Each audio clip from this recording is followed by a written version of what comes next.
आजचा टॉपिक आहे Basel metabolic index. हे बघा, बेसल मेटाबॉलिक इंडेक्स BMI. याचा काय अर्थ आहे? याचा अर्थ आहे की बेसल मेटाबॉलिक इंडेक्स हा एक मेजरमेंट जी आपल्या वेट स्ट्रक्चरला काढायसाठी वापरतात.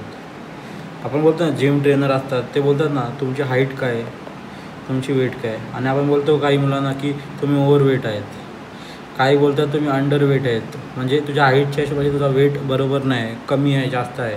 ते आपण BMIच्या थ्रू काढतो वेट स्ट्रक्चर. आता जो WHO आहे, वर्ल्ड हेल्थ ऑर्गनायझेशन, यांनी क्लासिफाय केलं नॉर्मल वेट, अंडरवेट, ओव्हरवेट. हे बघा, ही लेवल आहेत. Normal weight, grade 1 overweight.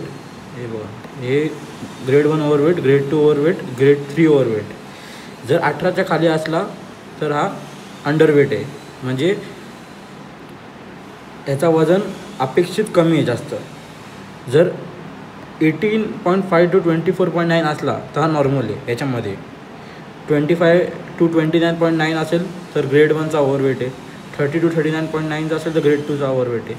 आणि BMI जर 40च्या वरती असेल तर हा ग्रेड 3चा ओव्हरवेट आहे. आपण एक एक्झाम्पल घेतलं आहे. याचा फॉर्म्युला काय BMIचा फॉर्म्युला आहे BMI वेट अपॉन हाईटचा स्क्वेअर.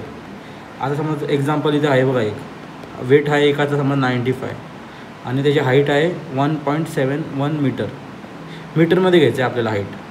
याचा स्क्वेअर, तर स्क्वेअर 1.71 इंटू 1.71. एक सेकंड. हां, तर 1.71 इंटू 1.71 करा आणि त्याला 95शी डिवाईड करा. 95ला डिवाईड करा त्याशी, तर जी व्हॅल्यू येईल मग त्याच्यामध्ये आले 32.7. ही जी व्हॅल्यू आहे 32.7, हा आपला BMI आहे. आता इथे बघू आपण ग्रेड 1 आहे का ग्रेड 2 आहे का नॉर्मल आहे का अंडरवेट आहे. तर 32 आहे, हा याच्यात आहे बघा, 30 to 39.9मध्ये हा 32 येतो, म्हणजे हा ग्रेड 2 ओव्हरवेट आहे. ग्रेड 2 ओव्हरवेटच्या स्टेजमध्ये हे आपण बेसल मेटाबॉलिक इंडेक्स असा फाइंड आउट करतो. थँक्यू.